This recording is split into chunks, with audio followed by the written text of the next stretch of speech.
అందరికీ నమస్కారం. ఇప్పుడే అందిన వార్త బ్రేకింగ్ న్యూస్. ఇక్కడ మీరు చూస్తున్నట్లయితే లైవ్లో పోలవరం ప్రాజెక్టు సంబంధించిన పనులను పర్యవేక్షించడానికి శ్రీ నారా చంద్రబాబు నాయుడు గారు బయలుదేరడం జరిగింది.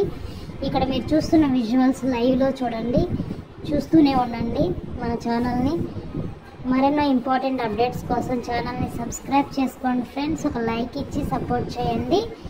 ఇక్కడ మీరు అర్థం చేసుకోవాల్సిన విషయం ఏంటంటే, చంద్రబాబు నాయుడు గారు పనిచేసే సీఎంగా మరొక్కసారి పేరు తెచ్చుకుంటున్నారు. పదవిలోకి రాగానే ఎన్నో పనులు మొదలుపెట్టేసి అభివృద్ధికి చేయూతను అందిస్తున్నారు, భరోసా ఇస్తున్నారు. అది మనం లైవ్లో చూడొచ్చు. చూస్తూనే ఉండండి. మన యొక్క ఛానల్ని సబ్స్క్రైబ్ చేసుకోండి. మరిన్ని వార్తా విశేషాలని, లైవ్ అప్డేట్స్ని మీరు ఫాలో అవుతూ ఉండండి. మరెన్నో ఇంపార్టెంట్ వీడియోలను మీకు అందించడానికి ఈ ఛానల్ యొక్క ముఖ్య ఉద్దేశం. Thank you. సబ్స్క్రైబ్ చేసి సపోర్ట్ చేయండి. థ్యాంక్